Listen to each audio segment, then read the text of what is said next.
6. The end of an avocation.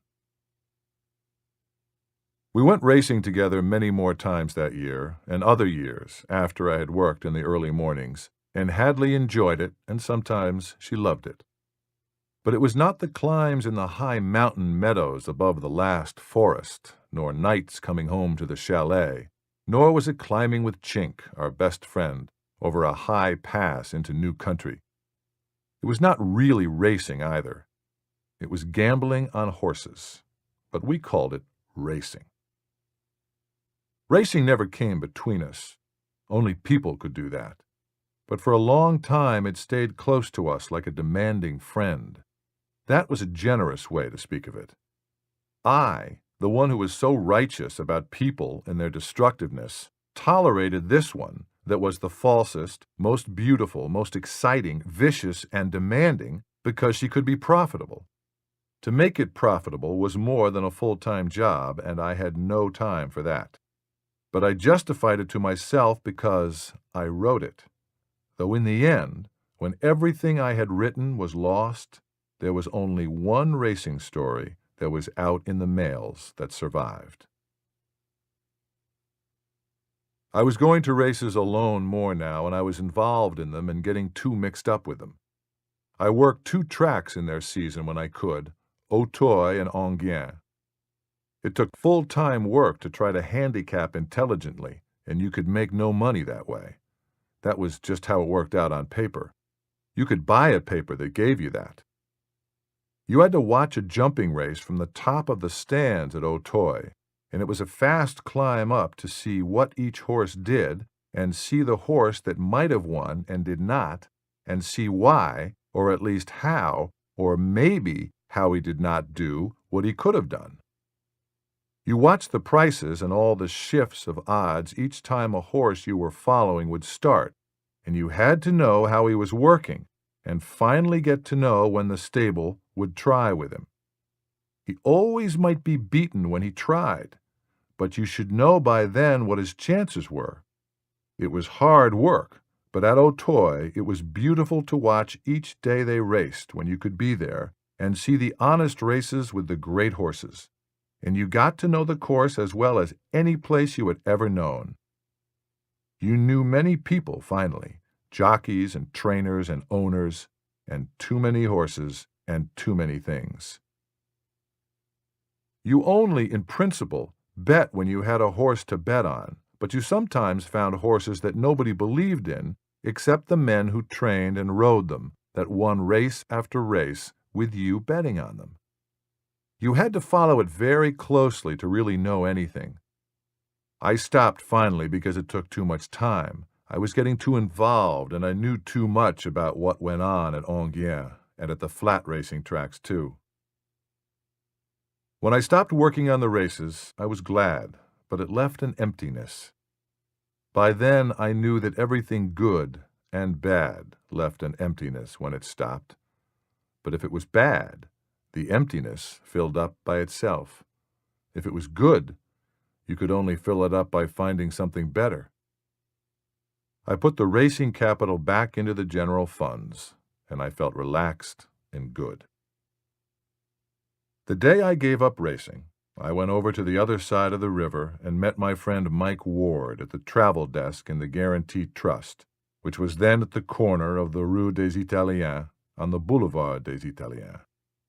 I was depositing the racing capital, but I did not tell that to anyone. I didn't put it in the checkbook, though I still kept it in my head. "Want to go to lunch?" I asked Mike. "Sure, kid. Yeah, I can do it. What's the matter? Aren't you going to the track?" "No." We had lunch at the Square Louvois at a very good plain bistro with a wonderful white wine. Across the square was the Bibliothèque Nationale.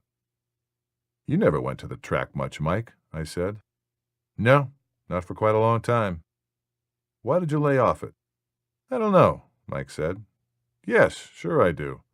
Anything you have to bet on to get a kick isn't worth seeing." "Don't you ever go out?" "Sometimes to see a big race, one with great horses." We spread pâté on the good bistro bread and drank the white wine. Did you follow them a lot, Mike? Oh, yes. What do you see that's better? Bicycle racing. Really? You don't have to bet on it. You'll see. That track takes a lot of time. Too much time. Takes all your time. I don't like the people. I was very interested. Sure. You make out all right? All right. Good thing to stop, Mike said. I've stopped. Hard to do. Listen, kid, we'll go to the bike races sometime. That was a new and fine thing that I knew little about. But we did not start it right away. That came later. It came to be a big part of our lives later when the first part of Paris was broken up. But for a long time it was enough just to be back in our part of Paris and away from the track and to bet on your own life and work and on the painters that you knew and not try to make your living gambling and call it by some other name. I have started many stories about bicycle racing, but have never written one that is as good as it is both on the indoor and outdoor tracks and on the roads. All that and the 6-day races are still to come.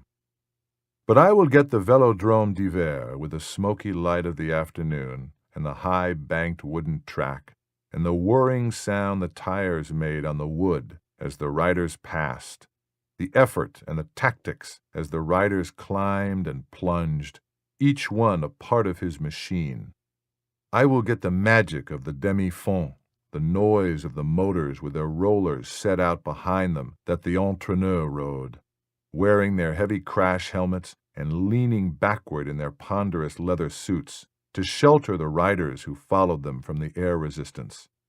The riders in their lighter crash helmets bent low over their handlebars, their legs turning the huge gear sprockets and the small front wheels touching the roller behind the machine that gave them a shelter from the air resistance to ride in, and the duels that were more exciting than any racing, the putt-putting of the motorcycles and the riders elbow to elbow and wheel to wheel, up and down and around at deadly speed, until one man could not hold the pace and broke away, and the solid wall of air that he had been sheltered against hit him. There were so many kinds of racing.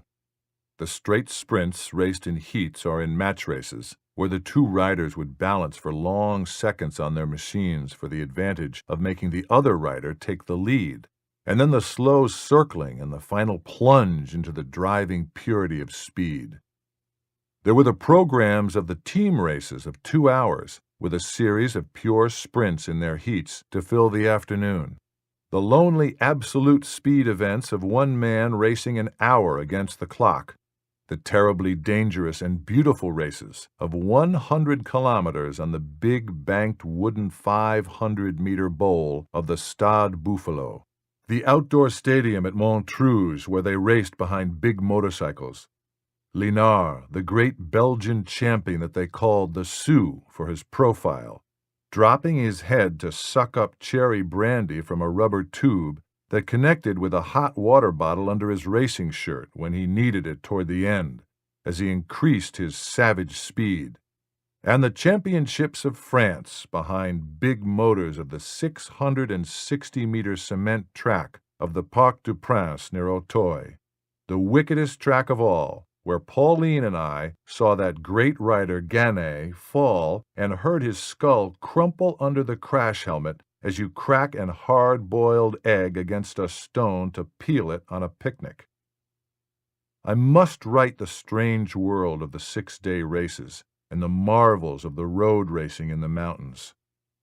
French is the only language it has ever been written in properly, and the terms are all French, and that is what makes it so hard to write. But Mike was right about it.